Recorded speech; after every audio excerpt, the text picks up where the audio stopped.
সদ্য পদত্যাগ করা অন্তর্বর্তী সরকারের তথ্য উপদেষ্টা নাহিদ ইসলামের ক্ষমতা ছেড়ে জনতার কাতারে এসে 53 বছরের রাজনৈতিক ইতিহাসে এক অনন্য নজির তৈরি করেছেন বলে মনে করা হচ্ছে। এরই মধ্যে নাগরিক কমিটির ফেসবুক থেকে একটি পোস্টও দেওয়া হয়েছে। সংগঠনটির ফেসবুক পোস্টে লেখা হয়েছে, নাহিদ, আপনি বাংলাদেশের ইতিহাসে কেবল এক দফার ঘোষক হিসেবে ইতিহাস তৈরি করেননি, সরকারি গাড়ি, বাংলো, ভিআইপি প্রোটোকল এবং ক্ষমতা সব ছেড়ে জনতার কাতারে এসে আমাদের 53 বছরের রাজনৈতিক ইতিহাসে এক অনন্য নজির তৈরি করেছেন। পতাকা উড়িয়ে যমুনায় প্রবেশ করলেও সাদাসিধেভাবে বাইরে এসে সংবাদ সম্মেলন করেন নাহিদ ইসলাম। তিনি বলেন, গণ অভ্যুত্থানের পরিপ্রেক্ষিতে 8ই আগস্ট গণ অভ্যুত্থানের প্রতিনিধি হিসেবে 3 জন অন্তর্বর্তী সরকারের দায়িত্ব নেই।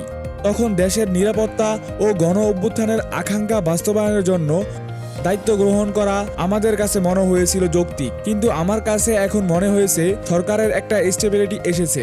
ব্যক্তিগতভাবে মনে করি সরকারের বাইরে দেশের যে পরিস্থিতি, এই অবস্থায় একটি রাজনৈতিক শক্তি উত্থানের জন্য আমার রাজপথে থাকা প্রয়োজন, ছাত্র জনতার কাতারে থাকা প্রয়োজন বলেও সদ্য পদত্যাগ করা এই উপদেষ্টা জানান।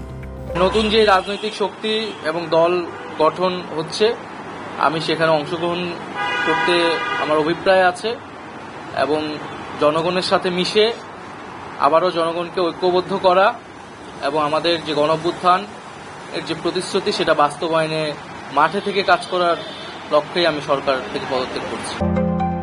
আগামী 28শে ফেব্রুয়ারি ঘোষণা হতে যাচ্ছে নতুন রাজনৈতিক দলের। আগামী নির্বাচনের টার্গেট নিয়ে এরই মধ্যে কাজ শুরু করেছে শিক্ষার্থীরা। বৈষম্য বিরোধী ছাত্র আন্দোলন ও জাতীয় নাগরিক কমিটির সমন্বয়ে গঠিত হচ্ছে নতুন দল, যার শীর্ষ পদে বেশিরভাগই তারুণ্য নির্ভর। এদিকে সদ্য পদত্যাগ করা অন্তর্বর্তী সরকারের প্রধান উপদেষ্টা নাহিদ ইসলাম একদিন দেশের প্রধানমন্ত্রী হতে পারেন বলে মন্তব্য করেছেন প্রধান উপদেষ্টার প্রেস সচিব শফিকুল আলম। মঙ্গলবার বিষয়টি নিয়ে নিজের ভেরিফাইড ফেসবুক পেজে একটি পোস্ট দেন তিনি। ফেসবুক স্ট্যাটাসে লিখেছেন, দেশের সাম্প্রতিক ইতিহাসের অন্যতম ধারালো রাজনৈতিক মন নাহিদ ইসলাম। তার বয়স মাত্র 26 এবং ইতিমধ্যেই একজন নৃশংস স্বৈরশাসকের বিরুদ্ধে একটি জনপ্রিয় বিদ্রোহের নেতৃত্ব দিয়েছেন। তিনি দেশের রাজনীতিতে আরও কয়েক দশক বড় বৈশিষ্ট্য হয়ে থাকবেন।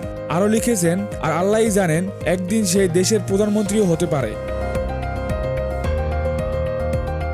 অন্যদিকে নাহিদ ইসলামকে ভবিষ্যৎ প্রধানমন্ত্রী বলেছেন উপ প্রেস সচিব অপূর্ব জাহাঙ্গীর। পদত্যাগপত্র জমা দেওয়ার পর ফেসবুকে নাহিদ ইসলামকে নিয়ে এমন পোস্ট দেন অপূর্ব জাহাঙ্গীর। এরই মধ্যে নাহিদের পদত্যাগকে স্বাগত জানিয়েছে বিভিন্ন রাজনৈতিক দলের নেতারাও।